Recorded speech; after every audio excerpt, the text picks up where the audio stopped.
I didn't want to break Hellboy. I can remember the uproar when it was first announced anybody else was going to be drawing the main book. Right. It got more relaxed, I think. And Mike did eventually get more relaxed about, he stopped feeding me the thumbnails. I knew he was still drawing them for himself, mind.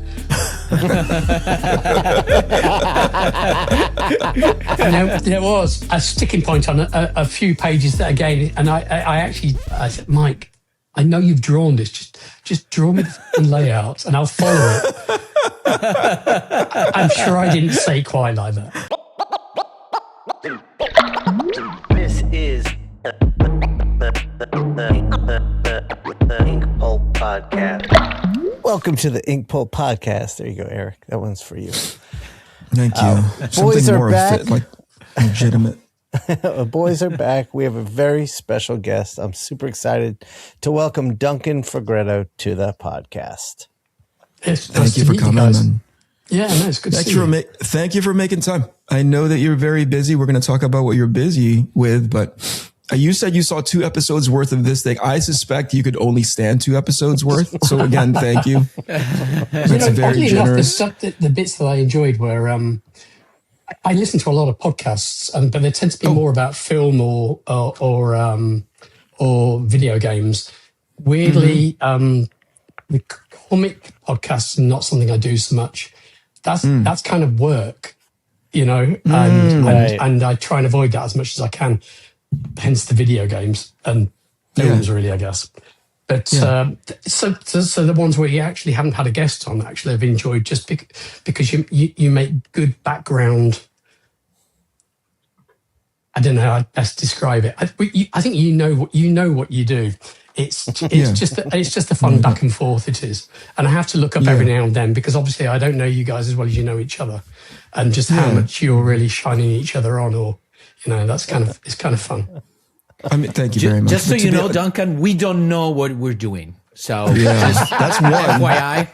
That's one of the things I enjoy. I'm glad that it seems like we do, but we don't. Yeah, but I actually enjoyed the chaos, even though I suspect a lot of it's edited out. That's good. I mean, I actually like hearing about fuck ups, stupid things that people do with their work or whatever, anything like that, or stupid mindsets, because we all get them.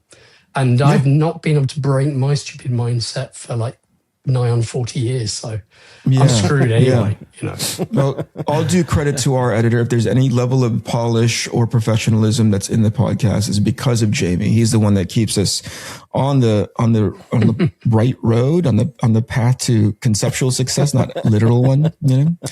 Before we got on, you said that you hadn't gone to a convention in what felt like forever, and you were starting to get comfortable with the idea.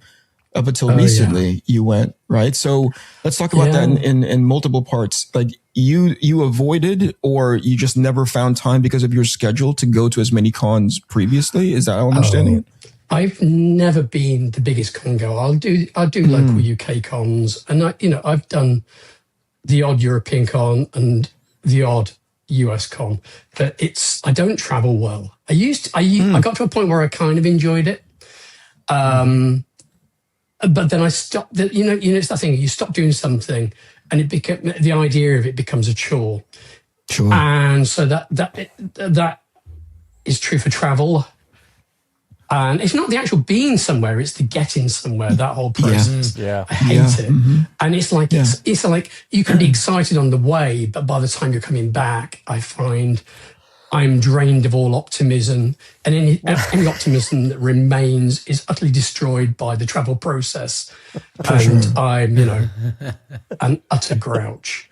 The last US con I did was over 10 years ago. That was in New York, and that was terrible. I didn't sleep the whole convention, pretty much, until the last night when Charlie Adlard gave me a sleeping pill, and it was, man.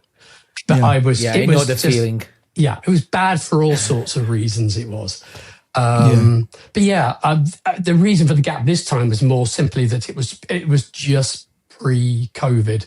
That was the last con I did was 6 years ago, and my wife got ill with COVID, developed long COVID, and so I just didn't want to go back, particularly because I didn't want to bring anything back into the house. I think I think I've kind of avoided it. Because I'd gotten really ill before.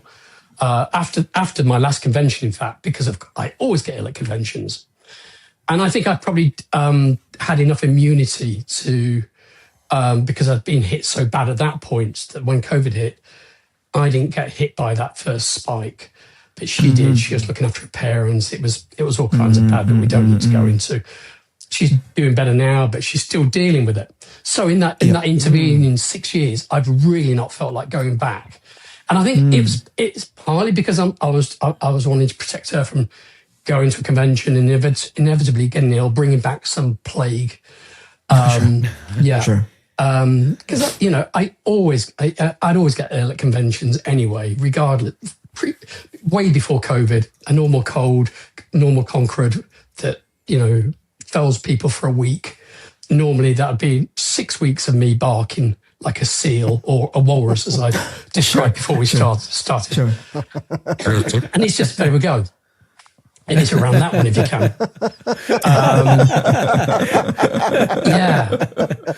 So we're keeping that, man. Yeah. You go for it. You'll probably get a whole lot more. If I can give you as much as you like. I've got a fortune. When I have cough medicine. When I have Jamie putting on a walrus picture every time you do it. Oh yeah. Perfect. Yeah. Why not? Yeah. I stopped doing the shows, and I got used to it, and I just found it probably became an excuse not to do the shows. I've not been out of the UK since. I mean, that's still a big step I've yet to take. I'm going to have to do it at some point, but meanwhile, I'm quite happy being at home, working, not working, whatever. And I broke my streak and did a convention and got ill again. So hurrah! Yeah. Well, I mean, it just goes to show it's your paranoia coming to like manifesting into real life, right? You're like, I don't want to go. If it's true, that's the trouble. Yeah, exactly. So, Duncan, aside from diseases and traveling, which is always annoying, is there anything aside from diseases? So, do you enjoy being at the actual show once you're there, or it's not that exciting for you? You know what it's like. I mean, it's a hard transition. This show must help you guys when you go to cons, because you're used to getting yourself in that mode for doing the podcast. And it is a mode. It's a different mindset entirely.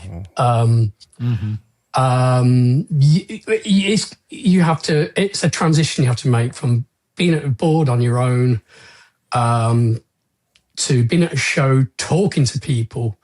And I was going to say drawing in front of people. I did not do that this time. I just don't have that energy anymore. I used to enjoy it, but again, once you get into that, get into that mindset. But it's, I mean, I used to table a lot with next to Shawn Phillips, and I used to drive him mad because Shawn is really head down, sketching away. And, he can, you guys are probably aware of how fast he works anyway. He would be piling out sketches, and to get myself in that mode, I have to become Mr. Showbiz. And I can hear myself, and I'm driving myself fucking mad with the stuff I'm saying, because I have to, there's no in between set, nothing in between. There's Tassie Turn and Mr. Showbiz. And this guy's, he's an asshole, but trying not to be an asshole. Somewhere in between would have been good, but I can't do the bit in between. And it's kind of like, it's like you pull the chocks away, and it's like, oh, I'm off. And I'm shaking the table while Shawn's trying to draw, because I'm talking, I'm trying to draw, I'm erasing. Shawn's driven out of his mind. It doesn't bother. He tables with his son now, who also draws, as you probably know. But it's when you're in the mode, it's great, and it is fun to have that exchange with people. It's nice to get feedback. It's nice to as long as it's good feedback. Actually, even if it's bad feedback, it's fine. It's it's all useful. It is, but the trouble is, it's like, I mean, 2 days in to a convention, UK conventions are 2 days, 3 days if you count the pre-show part. There's an hour or two before the end where I can't sustain it any longer and I'm crashing. And and I hate everybody. Yeah. It's like that happens to me on a day 1 hour one, and it's typically because of these guys. That's Eric. But anyway, I can relate. Well, that happens to you, Eric, at 6 a.m. in the morning when you wake up every day. You start 80 people the moment you open your eyes. But if there's sunlight that peeks through the curtains, I'm already in the midst of hate.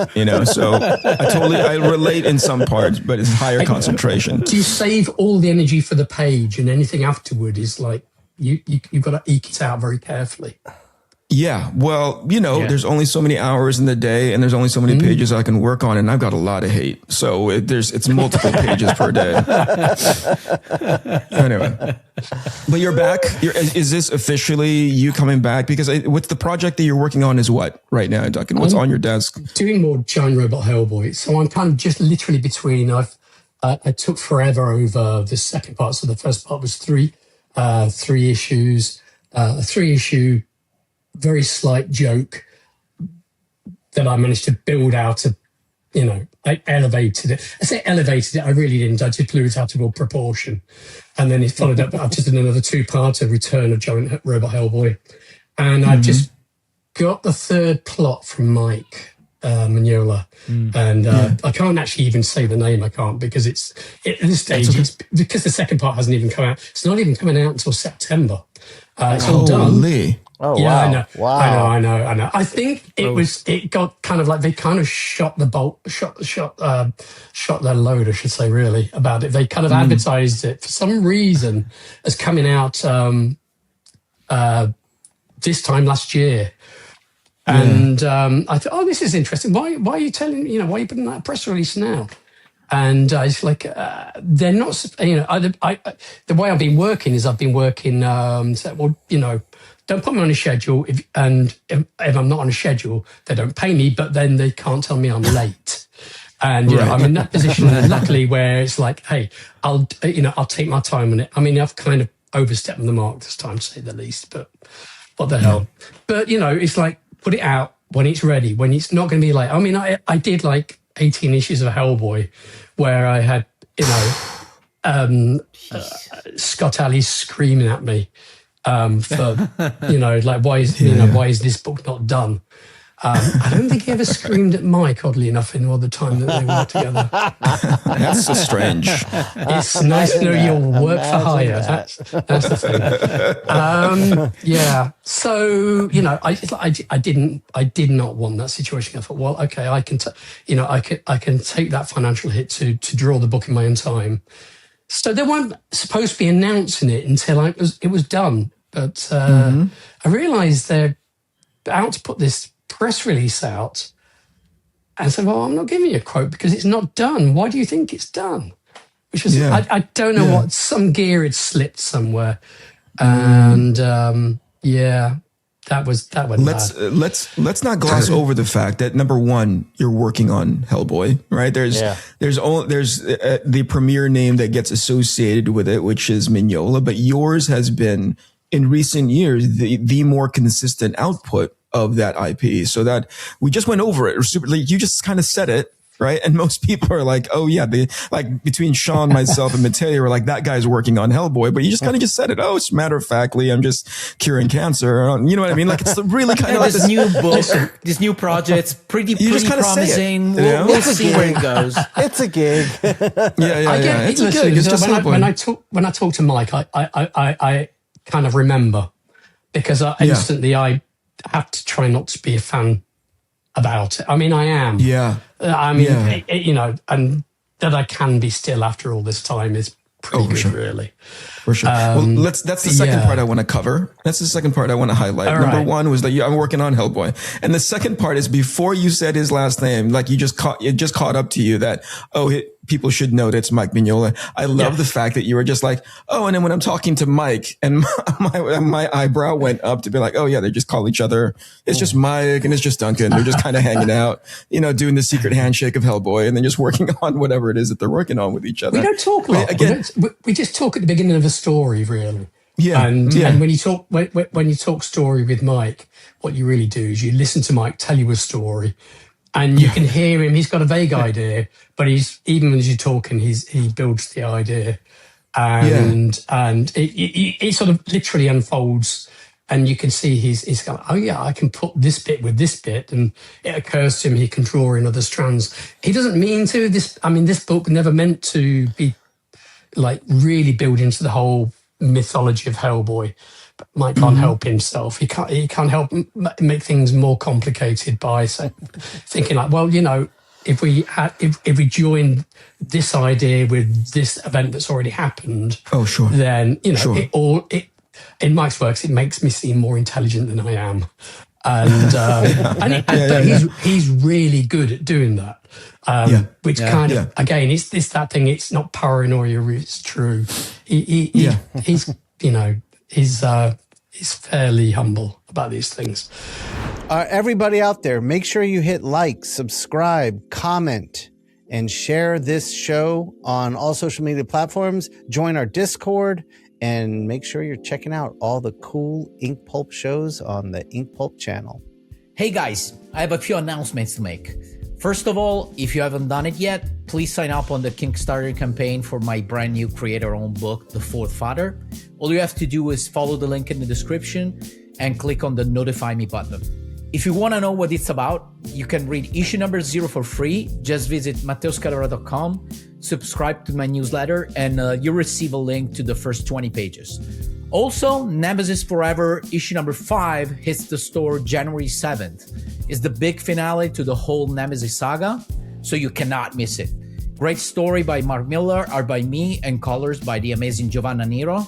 Go and grab yourself a copy. And last but not least, if you're interested in buying some original art, the holiday sales are still active on essentialsequential.com. Just visit my page on the website, pick the stuff you like, and use code BFCM20, all capitals, at checkout to receive a 20% discount. Guys, what's up? January is the final month of the Arachnid Enforcer Kickstarter, greatest one-shot comic coming at you. We're going to end it at the end of January. Hit the link below or above or on my social media, and I thank you for your support. Hey, everybody. We are launching session number 2 of Graphic Novel Pro, me and Jake Parker. If you want to learn how to do comics in our intensive 10-week course, click the link below and register. We start classes at the end of January. Also, head to inkpulp.tv and subscribe to my newsletter. For original art or to set up a commission, visit essentialsequential.com.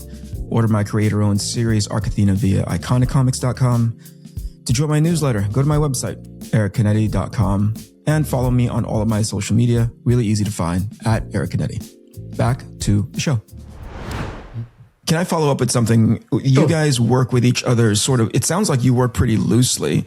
Is he actually feeding you in like full script? Is he that's what I'm about to ask. The bullet point version? Right. How does that work between you and he? So we've done it both ways. So we go back to when I first started, which is literally 20 years ago, which is shocking. Oh my! I know. Wow. I had we just literally moved into the house we are in now, and at that point, all I had done was 17 pages of layouts.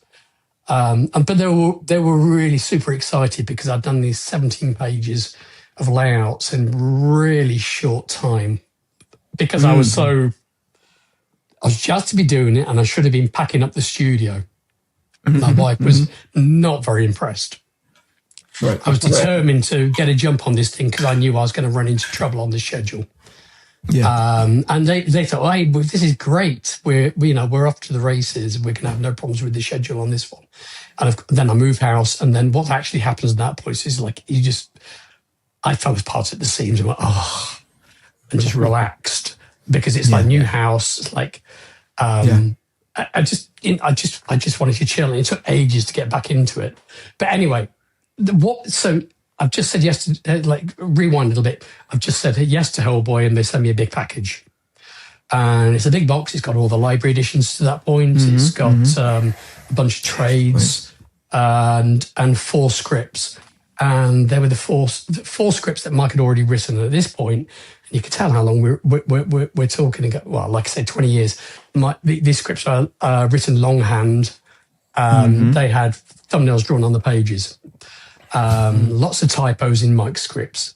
Some crazy typos. But these thumbnails were amazing because I know a guy that makes a lot of typos.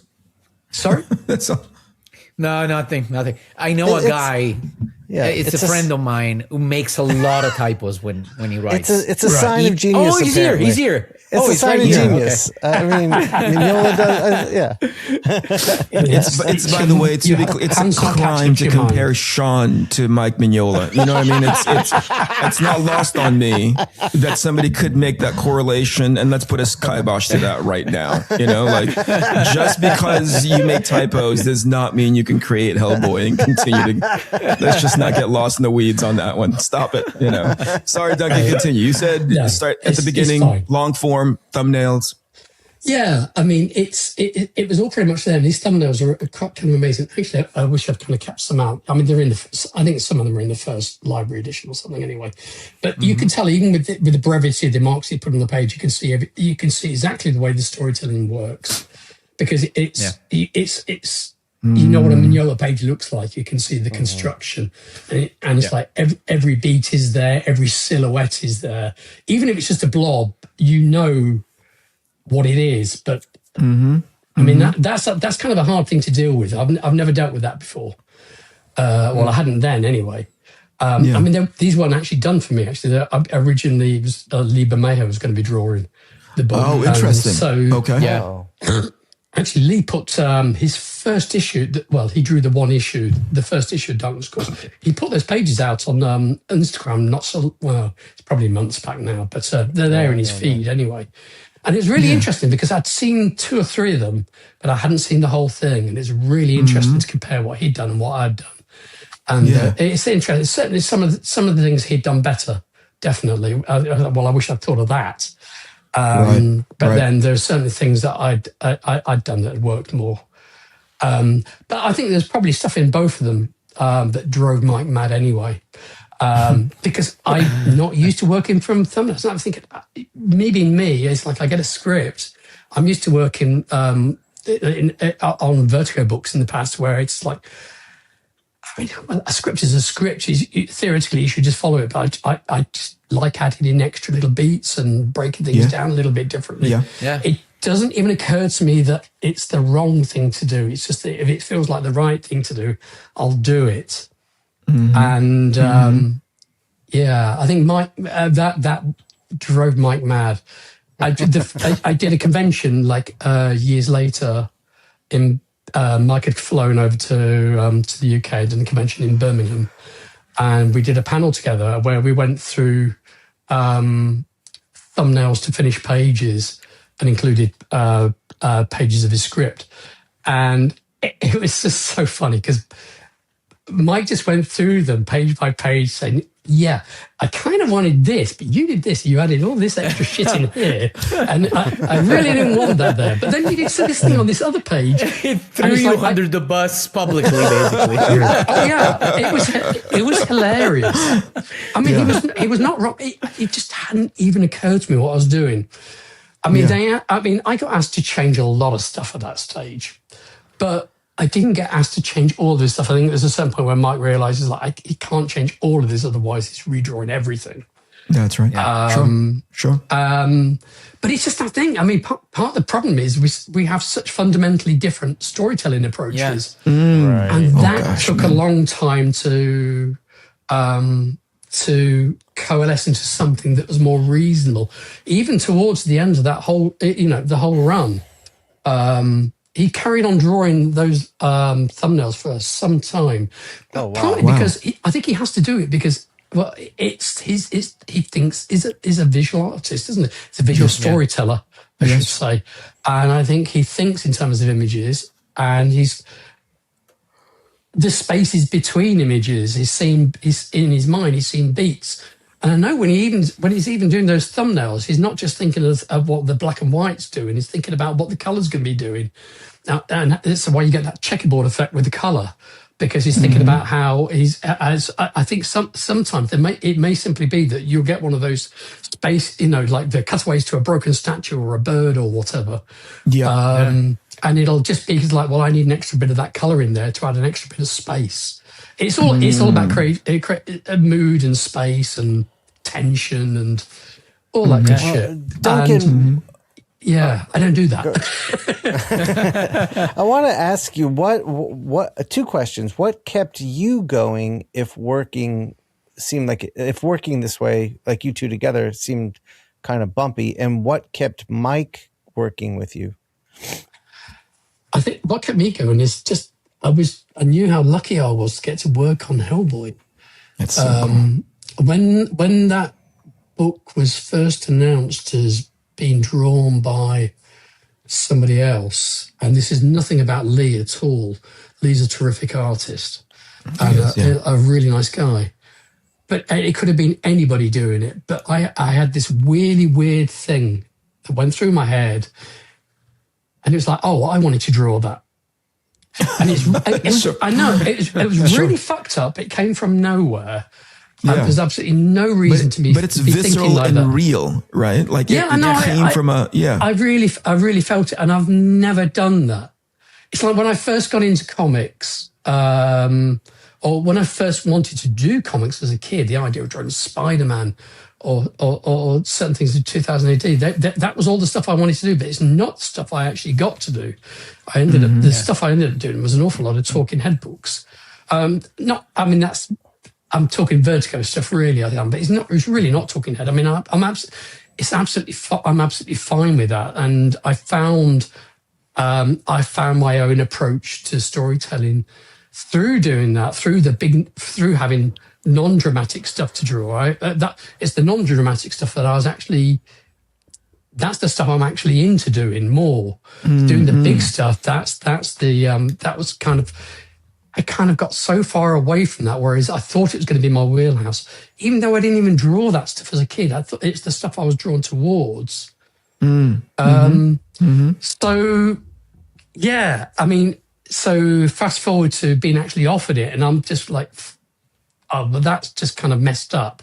It's like first thinking that, I wanted to draw that, to actually being offered it. I mean, neither of these things really actually made any sense to me whatsoever, but it happened anyway. I have Glenn Murakami to thank for that. Apparently, he put the idea in Mike's head. Oh, interesting. I talked to Scott a lot before that as well. We'd done other bits and pieces. There was talk of me doing Lobster Johnson at one stage, way before that. That never happened anyway, obviously, but. It's just a weird confidence. So once I was offered it, it's like there's no way I was going to say no. Except I was on a book already. I was already drawing a book for DC, and I told them this in the first call, and I was giving them the options like, well, we can have someone draw this first volume, but can you commit to the second and third volume? And I said, yeah, I can do that, but I want to draw the first one, even though I don't know what the fuck I'm doing. Love that. And I didn't want anybody else to get between, because it was just going to make it For sure. It's muddied waters. I mean, it's already going to be muddied waters if somebody else is drawing it anyway. Yeah. I really should have let somebody else draw it, because then they could take all the heat for not being Mike. And then I could have come on and it would have been so bad. You were saying so many things. I'm like, I should be jotting that because I want to follow up. That's one of them. Is that Mike had established such a, elevated, representation of Hellboy. And here you are coming in and saying like, yeah, I could do this. I'll follow up Mike Mignola, which to me at one point was like, I don't know, from a fan, being a huge fan of Hellboy, I was like, how is anybody else going to draw this character in such a way that felt good But I think yours is the closest where I was like, that makes a lot of sense. Yeah, I agree. Duncan, your Hellboy was the first. I'd seen other artists had drawn Hellboy, but every time I saw an artist draw Hellboy, it didn't feel like we were in Mike's world anymore. Because the style was so different. But something about when you drew Hellboy, you were able to be you, because I still see you all in that work, but I see Mignola in there too. And it's like you were able to pull off the impossible trick. Yeah.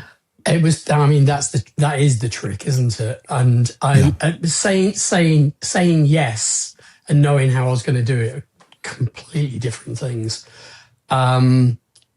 It was, you know, I was so certain that it was the right thing to do that the next day I quit that job, and that didn't go down well. I didn't like doing it either. I mean, the guy who was writing the book I was writing, I think I can say now after all this time, it was a book with Mike Carey, that Jock ended up drawing. And I was, I was enjoying working on it, and I really wanted to work with Mike. He's a great writer.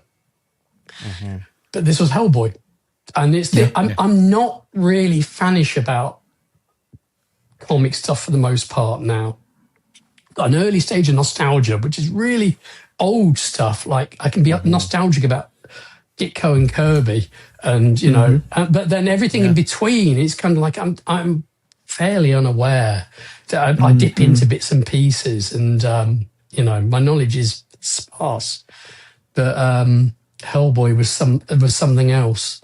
Of course. So I mean, after that call, and said, no, I'm doing it. I want to do it from the beginning. I mean, we were this is the point where we're still trying to find out whether I think at that point we were trying to move. We were just before trying to, under the house deal, it all went through pretty fast. But I had some fairly sleepless nights. And I can remember sitting up in the office by the computer, and I'm kind of like not sleeping and not even surfing, but I'm doodling Hellboys in a green marker pen. I don't know why it was green, so I'm drawing green Hellboys on to see if I can work out what the fuck I'm doing. And it turns out, no clue.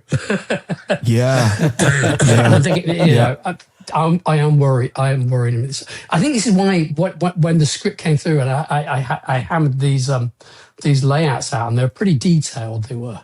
It's like I had to get stuck into it straight away just to see if I actually could do it. Really, prove it to myself. But they were very clear. And Mike was very much, you don't have to draw it like me. You don't have to just do you. I thought, just do me. It's like what is me? And when people say that, it's like what the fuck am I? I mean, apart from anything else, you are the sum of all your influences up to that point. Sure. Put through a blender, aren't you? And at that point, I mean, the job I was on, my intention was to go clear line. I had previously done a two-parter of Tom Strong. One episode, one part of the episode is like a real world, fake world, and the fake world, which is like this miserable Tom Strong world where he's Tom Strong, but he's just a guy who works in a factory, just a big guy in a factory. And I drew it all in just open line, and I used a grey tone throughout it just to suggest volume, and it looked great. It didn't look so good coloured up actually. That didn't really work. Needed a different approach, but it looked great in black and white. I was really pleased with it, and that was, and I kind of liked that. I thought, hey, this is good. I'm shitty at spotting blacks. I'll go with that. And then I'm taking on Hellboy and thinking like I was going to say like, whoa, that's yeah. That was hard. So that's why in the early stages, it's that. Mignola flourishes or there is like lightning shapes in backgrounds or some of the shapes on faces, and I'm kind of like struggling to fit a whole lot of that onto my work, onto my line. So I think even though I think in line, I still think in volume, I still think in 3D spaces, and that's another thing Mike tends not to do.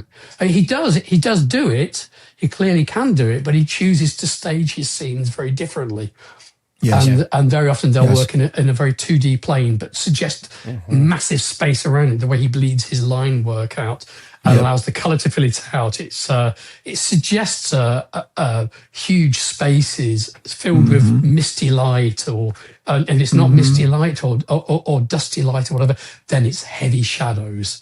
And the trouble is with that. With me, it's just like I'm thinking, like, well, I've got to draw all that shit in shadow before I can shadow it. So I learned fairly early on that Mike says, "Oh, you just draw around the edges you can see." Thinking, like, well, how the fuck does that work? I've got to draw all that stuff in. So, yeah, and I actually going back to that whole storytelling mismatch. I'm sorry if I'm pinballing here. This is great. This is worries. Cool. This is great. Okay, so those storytelling choices. This is the thing with the storytelling choices that Mike makes, where he's not looking at those moment by moment transitions. He's looking at ways to segue you through a scene, with it's almost more atmosphere than panel to panel progression. There are those moments when he needs them. You'll get a hand clasping or whatever, but he's not thinking about moving a camera around a space. He's not. You still always, because the colour's telling you you're still in the space that was established. Yes. You always know you're in that space. Me, I find it really hard to leave blank space. And I'm thinking that space is 3-dimensional. I need to see it from different angles because I know it's there. And I'm thinking about, it's like blocking a scene out for a movie or something. If the action takes place from starting on this corner, you end up over here, that thing over there gets overturned or whatever.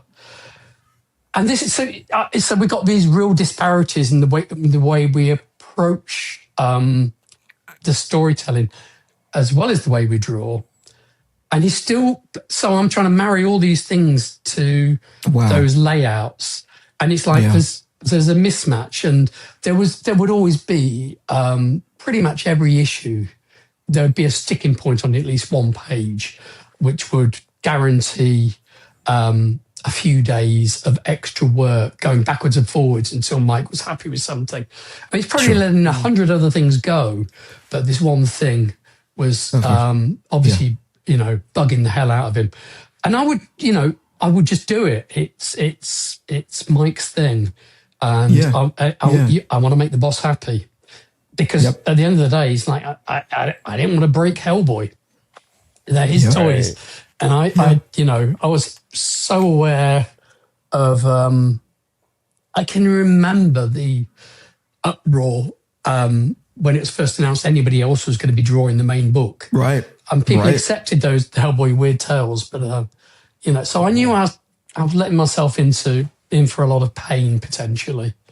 So, I did what I could just to bridge that transition. It got more relaxed, I think, and Mike did eventually get more relaxed about. He stopped feeding me the thumbnails.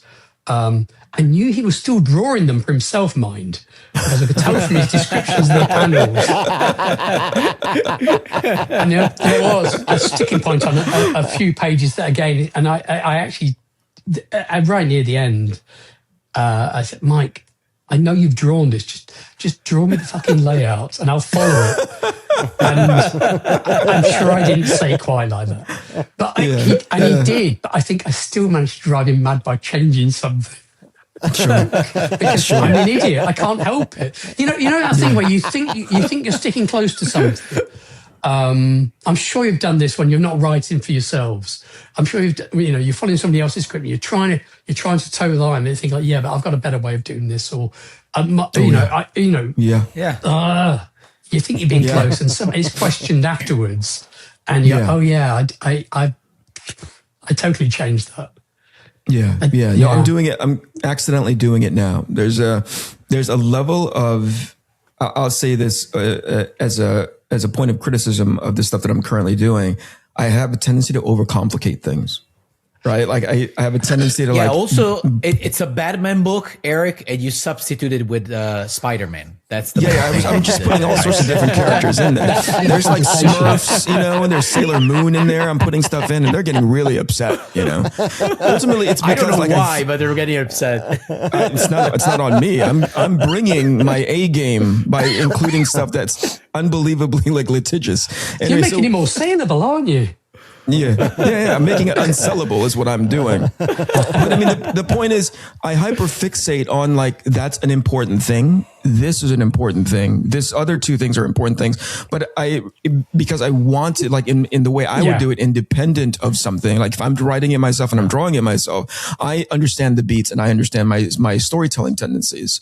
But in a thing where we've got to move through so much narrative, I have to strike a 10,000 foot view balance, to be like, I will now leave it to the audience to understand we got from this beat to an hour and a half later, or 45 minutes later, they'll make that connection. But to me, I'm so uncomfortable with it, and so getting into that different headspace of oh wait, they tell stories differently in this space. They tell stories differently in this house. There was this thing that Walt Simonson. Why would anybody ask you to do something knowing what you do? To limit you to something. Yeah. Surely they'd want you to do precisely what you do and want to capitalize on that, because that's, I think it's parts. Unfiltered.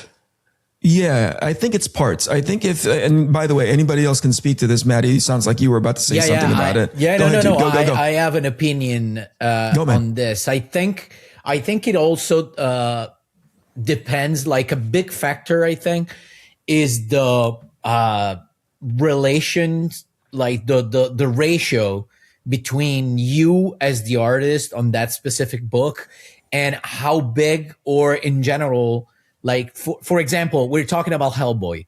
So in this case, you tend to comply to Mike's decision, especially at the beginning, because Hellboy is Mike Mignola. And absolutely, this whole thing. So although you've been working on it for so long, 20 years, still Hellboy, So you gotta kind of, I would do the same. Like I would comply to Hellboy.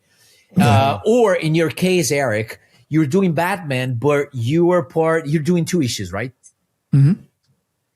Yep. So 2 issues, which are a part of a way bigger thing. Like they're planning on having, absolute Batman last for as long as they can, and there is a specific artist for it that has given the character a specific, and the book a feel, specific look and a feel, so instead, so instead, I don't know. I think about myself, like recently I did, King of Spies with Mark Millar, and it's all me. So I feel kind of entitled to give the book my own vibe because I'm going to be the artist in it. And even on Nemesis, I understand Nemesis existed before I got to draw it, but still I get a full arc, with a beginning and an ending, and it's totally detached. Like it's still the same character and it follows a story, but it's pretty detached from what happened before. So I can give my own spin to it,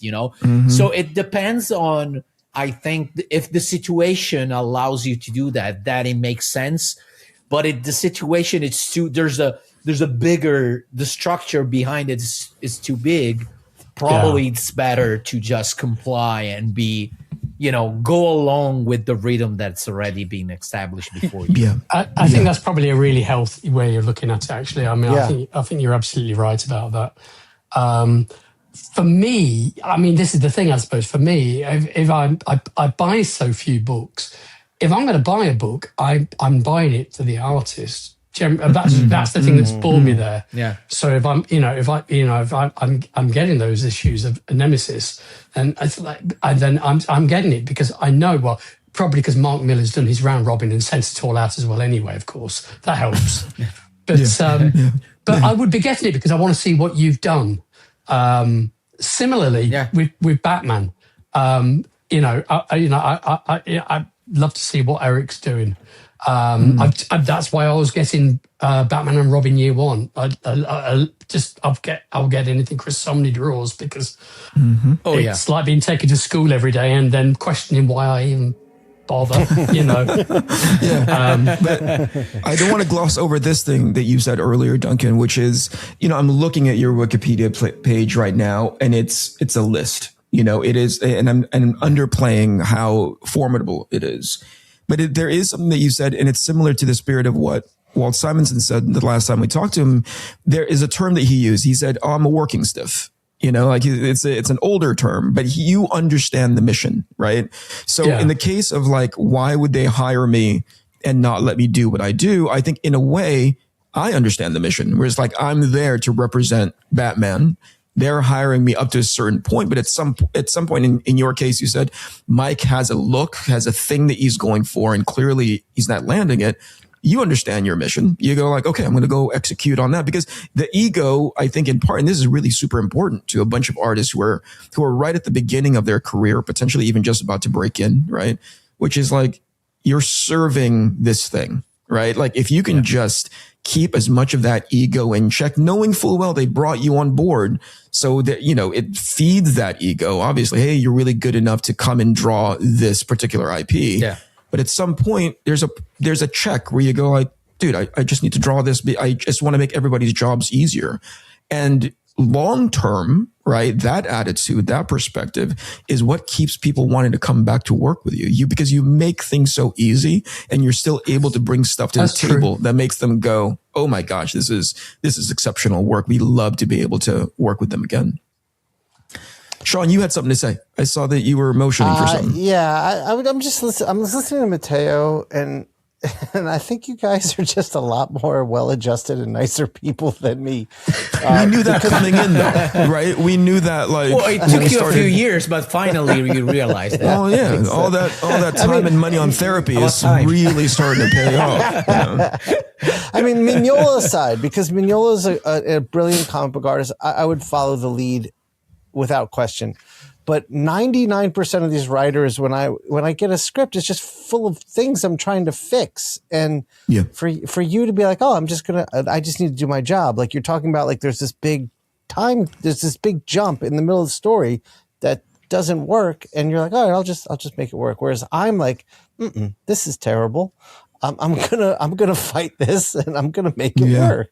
Yeah. That reminds me of what I did this a real low point in my career. I did a job called Ultimate Adventures, and the writer was a guy called Ron Zimmerman, a TV writer, I believe, and a friend of Joe Quesada's, which is why he was doing the book. And I really enjoyed the synopsis, actually. The synopsis was a whole lot of fun. And I thought, this could be good. And so I agreed to do the book. And then Joe was no longer seen, actually. Ralph Macchio was editing it. Hey, I'm naming names. This is not good, is it? It doesn't really matter anyway. The names are all in print. And, the scripts came through to me, and they're like, I was getting like 28-page scripts for a 24-page book. That's and rough. they're like, well, why hasn't this been edited down to the right number? Yeah. And none of them were. It drove me mad. Yeah. And, it's like if I'm spending all my time trying to squeeze all this extra shit in here and make it work. Yeah. And I'm not saying it was bad at all. It's not even about that, but it's just like, haven't I got enough to do already? It's like, isn't this what an editor's supposed to do? Don't correct it in the fucking art, correct it in the writing. I'm not saying things don't have to be corrected in the art, but there's an order to these things. I'll break it anyway because that's what I always do. But there you go. Yeah. Let me think I've got any other grievances I can air with naming names as well. I think what you're talking about is just indicative of a lot of things that were happening in the industry. You have a lot of writers coming in with no real understanding of how a comic book works. That's it. And it just falls on us to make it work, and their careers excel, and we're overloaded with work. Yeah, I You think know there's what I a was thinking system. about?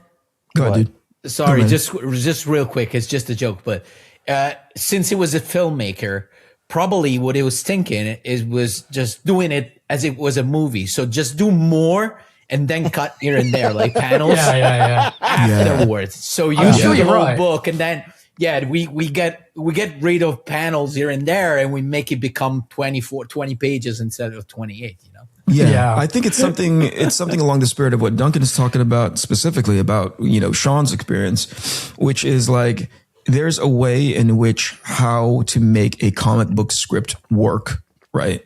And I think there's a fundamental systematic thing that failed there to go, hey, this is only 24 pages, or this is already exceeding the 20. This is all just structure stuff. You're doing 26 pages. We have this thing built out to be 22 pages. You're 4 pages over. You either need to edit this down, or we're going to do it, because we know in the production line process, the artist is going to ask, like, what do you want me to do with 24, 26 pages? You've only given me 20 pages to draw.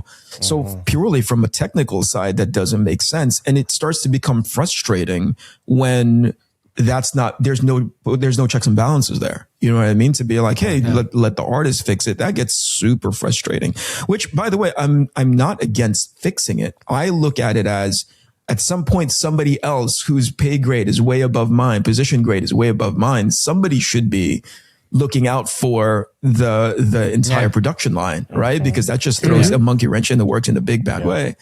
And that's when it gets frustrating. And oftentimes I find it that when somebody who hasn't written for comics tries to write for comics and doesn't understand like how to make it snappier. So it goes back to what Matteo jokingly, he's saying it jokingly, but I think there's some truth to it, where they shoot it kind of fatty because they've always had the experience of being able to trim around that fat and get it to a workable 72 minutes or however long the feature film is, not realizing we're not shooting footage. We're actually drawing a ton of stuff, and it's not as easy as these panels aren't interchangeable in a way, So that makes a lot of sense. Shawn, you look like you want to say something. No, I think it all gets back to, for me, it gets back to something Chiarello was saying when we had him on the show, how there's just this lack of training for incoming talent, artists, writers, everyone. And like, I think about, like, when I received a James Robinson script, it was there. It was ready, and I could go in as a storyteller and really bring it to life. And 80% of the scripts I would get were not that. It was just fixing it to make it work.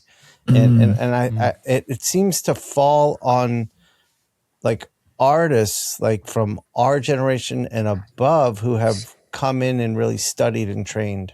And I think Mark really touched on it in that episode. I think Mark's the spirit of what Mark was talking about was he really took it upon himself to represent the artist in that space, right? Like he really took it upon himself to be like, this doesn't make any sense. Let me find a way to advocate for the artist. So I think that missing sort of safety valve, I think sometimes you'll feel it, But when the other one is like, you just set up the right expectation, which is to say, if you have a production that has a bunch of smart people in it, and that script is coming in extra fatty, you have to now say, hey, artist, not necessarily fix it, but we trust you to know which call to make without pissing anybody off. If that's already in your culture, right?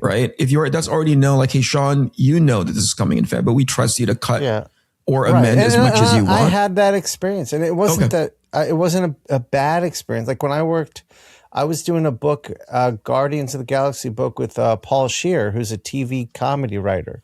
And he was just starting to get into comics. And Paul was great to work with. And I received this script that was like, this has got a lot in it. You're going to have to figure out how to make it work. And ultimately I did. And it was some back and forth with, oh, well, you're losing that joke. And it's like, Paul, you got 14 panels with like 8 things going on in every panel. If I drew everything, no one's going to read this. But what it did is it just made me feel like my job was twice as hard, and I wasn't getting paid twice as much, and I wasn't giving twice as much time. So in the end, I had a great relationship with Paul, and we went on to work in animation together on stuff. But That's just for me, my experience. That's what working in comics became. And it's just like, I couldn't enjoy it. Yeah. Matteo's going to call Mark Millar for you and be like, hey man, this guy's really been hurt. He's hurt on the inside. Can you please show him what good looks like? Mark's going to tell him to fuck off. No. Here's the other thing. Matteo has taken an adversarial position against everybody in the industry. So talking about changing scripts 100%, anytime he gets a Millar script, Matteo changes it almost automatically. You know, like Nemesis was a completely different story. And Matteo goes, wait a second, I'm the Matteo Scalera. How about the red costume on Nemesis? What do you think? Yeah. How about don't call it Nemesis, call it Batman, you know, and then we'll just draw it all together. But actually, Duncan, go ahead, dude. Duncan, I have a question for you. Are you working on Hellboy? Could you see yourself just keep going? Like, is this creatively as fulfilling a thing as you could do, or do you have aspirations to do your own thing or something else? I don't know. I mean, I have not drawn that much for the last few years. I've not. I've been enjoying drawing the giant robot Hellboy stuff. And then Mike was surprised that I came. He was surprised that I said yes. He thought I'd had enough.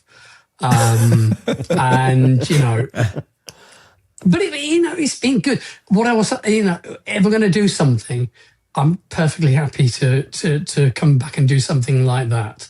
Work with Mike. Who knows down the line? I mean, what I have enjoyed is I've had a little bit of perspective.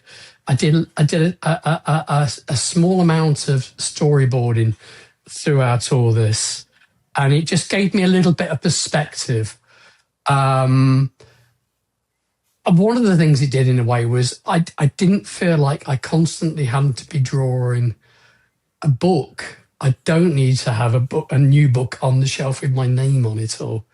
It's like it's kind of like I simply just felt like I've done that. I don't feel you can always do better, but at this stage it's like I'm just like I'm 61. It's like I'm feeling tired. It's like I don't know how guys like Walt Simpson still drawing stuff cheerfully. Think, wow. I don't have that amount of enthusiasm, and this stuff's amazing. Yeah, but I'm having to go. I've done it. It's fine. I don't. It's not that I want to keep on doing storyboarding. And it's a really tiny amount, but it was just enough to give me a step outside of comics to give me a bit of perspective and say like, man, I don't need to do that. I'm almost on the point of going, I'll take a year out and I'll just do covers, or I'll just draw 1 million drawings of Hellboy and get my dealer can sell them. And the thing is, I am actually still happy drawing Hellboy. That's the thing. Yeah. And it's like, probably have a problem with real people now. A little issue. Everybody's a little bit hunched. Actually, I do have one inside baseball question. When you're doing your grayscale, your value work, what are you using, Duncan? Is it markers? Is it ink wash? It's watercolor. Okay, it's watercolor. Okay. I've just done another cover actually like that, and I'm scanning it and thinking like, man, I'll tell you the whole process. Actually, I've penciled for a long time on the Cintiq. But I print them out as blue lines and I'll ink them physically because to your last episode when you were discussing working methods, it's like and the problem with killing everything. I kill it till dead, resurrect it, and kill it some more. If there's any life in that thing at all, you can guarantee I will kill. And it's partly because I'm terrible at finishing. So rather than finishing, I will keep going on the thing that didn't need to be, my pencils end up so tight. And I'm drawing digitally. That problem when you're doing that. And it's like, this is why the only thing I've inked digitally was MPH. And that thing where you realise you've just nailed yourself into the corner and drawn a whole load of shit that no one's ever going to see because that line won't hold when you pull out. It's so easy to do. So I print it out so that I can fuck it all up again in real ink and make it more organic again. The inks to me were coming out too slick. They're losing an edge. They're losing an organicness, and it's so seductive while you're doing it. That's the trouble, and that's without even using anything like line stabilization, which really kills everything.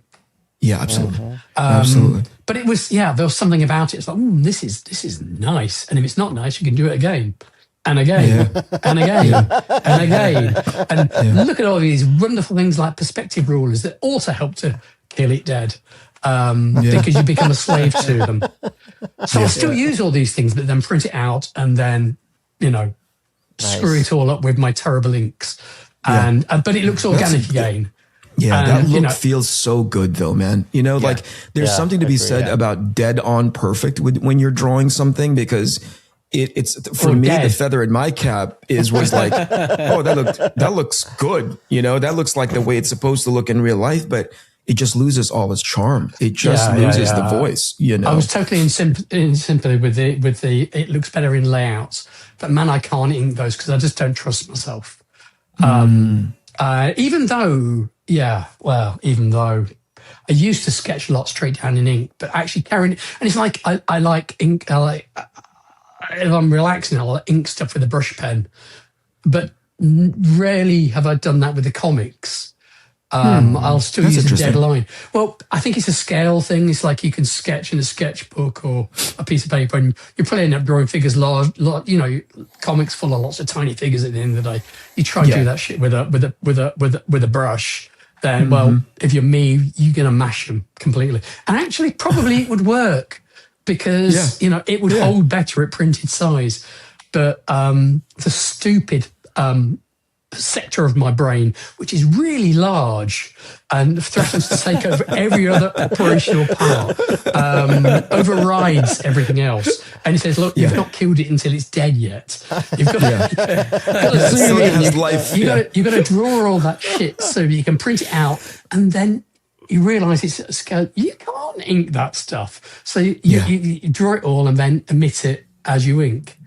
But, it's to some degree, it's like I've gone too far down this road, and it's like if you try and step away from it and think like I'm going to sort the problem out, all you actually do is slow yourself down more. Think, well, you know what? At least when I was moving in the wrong direction, I was moving with intention and. I can't say speed. I had velocity of some sort, even if it was misdirected. Momentum, if anything, right? Like at least you're still going. Yes. Yeah. There's something that. Go ahead, dude. Go. No, I was going to say. I just remember what I've distracted myself. I've gone tangentially again. So I've gotten used to penciling digitally, and I'll print those pencils out now and paint over those. So I've got like an organic line because at least I'll leave it. I'm such a Luddite. It's like even though I'm working digitally and I could use any tool at all, I could just be inking those pencils and have them more detail. I'll still use something that looks like a pencil because it feels nice. And it kind of looks more organic when you print it out and paint over it. And I'll paint over it with a watercolor. For years, I was doing those covers with. I was printing out on the back of the paper that Darkos would provide. And I think it was something about the combination of, it doesn't work with every paper, something about the combination of the coated Bristol board that Dark Horse has provided. And it would stop the ink spreading when you painted over it. It would hold it. But it is a weird thing. It's like sometimes you would you have a drop of water falls on it, then that line will bleed away. But if you paint over it, it doesn't. And I have no idea why. I mean, that's something about water tension or something. I have no clue. But So you're talking to the right two nerds about materials. Like between Matteo and Shawn, they will split for several months where we don't see each other. And by the way, I'm observing this, right? When we get to the hotel room and they kind of take out their tools, because they're the ones that they love traditional, right? And they love these little discoveries of what these tools bring to the table. And it's wonderful. It's basically basically materialist porn, you know? Yeah. And they're That's just what it is. salivating as they're talking about this thing that they love. It's really uncomfortable. It's 45 minutes in. They haven't unpacked yet, and they're talking about the quality of this paper, the quality of this brush, and it's all I can do to keep my eyes from rolling into the back of my head, you know, because they're like, oh, if you do this, and they're frothing at the mouth like rabid dogs because they want to share this information. So whenever it comes out, like you just see them, they just kind of like started like sitting up in their chairs, and it's because they're collectively getting erections as you're talking about that process, and they're shifting in their seats because of the art erections that they're getting. So I'm a real lover about materials. Even I used to buy board to paint covers on back in the Vertigo days. Until I think it might have been Dan Burton mentioned he painted his pages for Nocturnals on the back of art boards, and I think it might be DC paper he's using. And I thought, there's a good idea. DC keeps on sending me paper. I'll try it. And I started painting shade covers. I'm thinking on the back of these boards, and of course then I had to pencil it all properly because it's pre-computer and everything. But this is nice. And what I actually found was because it wasn't precious board, it freed me up enough to just throw shit at it and see what happened. Yeah. I don't know if I'm like that now, but there is still part of my mentality of like, I'll go, my wife's an artist as well. And she gets really excited going into art stores, looking at all the tools and everything. And she took the piss out of me because the last time we went into an art stall together, I came out with a stencil. I wasn't looking at nice papers. I wasn't looking at pens. I came out with a stencil with like, wow, look at all these great ellipse angles that I haven't got. And it's just because I'm drawing all these ellipses on the robot, and it's like I drive myself mad inking that shit. I do. Sometimes I'll freehand it. Sometimes I'll use this thing. Usually I end up discarding such things anyway because I end up making such a mess when I use precision tools, and I'll go in with my monkey hands and just that's the best kind of hands, it's like out with a white out all over again. But it makes it organic. It's I try not to get too uptight about the materials. I get it, and I understand about the constant search for the magic pen or the magic brush. One day I spoke to Charlie Adlard at the last convention, and he was excited about the brushes his digital brushes he'd gotten from Gigi Cavanago. And I knew exactly what was going through his head. And I thought, my first thought was like, wow, I want those brushes. If it means I can draw like Gigi, that'd be fantastic. I know that shit's not going to fly. Sure. But it's a nice idea. It's we've all done those things. I think you've heard about a tool that someone uses, you admire, and you pick it up thinking like that's what it's going to do. You're like, well, this one's broken. This one's broken. It's not me. It's this tool that absolutely. That's the thing. You don't want to end up. Yeah. That's a bad road to go down. I've had that with colorists even. When I was going to draw Enigma all those years ago for Vertigo, I got so excited because the colorist was Sherilyn Van Valkenburg, and she coloured Mignola on Fafford and the Grey Mouser. And I loved that book. And I was so excited to get pages of colour through. I'm thinking, wow, this is going to look great. Thinking, oh, well, shit, this is all wrong. Because it looks like my work. It doesn't look like Mike's. Somehow in my head, it's like I have such a serious disconnect over these things. So this is why I try not to fixate on such things now. But it's hard. Good man. It's hard. All right, we are at our hour. So we're going to go transition into our Patreon now. So for even more content, even more insights about how to not fall in love with crappy tools, Shawn and Matteo, right? And to continue this conversation with Duncan, please subscribe to our Patreon. We're going to go switch to that. And I think this is that inevitable time, Duncan. Let's give Duncan a chance. If there's anything you want to promote or shout out, Duncan, now's a good time to do so. Oh, what the hell? I've literally not got a book to sell. Can you believe that? This is how long it's been. Go and buy Giant Robot Hellboy if you didn't already. How about that? Yeah. And if you want, if I've got a store that's got prints on it, you might like that. That's this is my name.co.uk, so it's duncanfegredo.co.uk. If you want art, there's a link on Jamie that will site. Jamie will put that link in the comments. So if you're listening and you want to get something, click that. All right, that's fine. Yeah, well, everything's in there. So, and links to the art as well. So that's literally. Oh, and Giant Robot Hellboy returns, but a lot later than you think. September next year. But meanwhile, I will be drawing the last part, so that might follow on a little bit more timely. And if you're bitching about the book, ordering the book previously when it shouldn't have been, solicited, sorry, not my fault, but it's done. Yeah. All right. Basically, shut your face. You know you're going to love the book when it comes out. Please I can't shill work at all. Yeah. Here we go. Right, Matteo. Here's the awfulness. Here we go.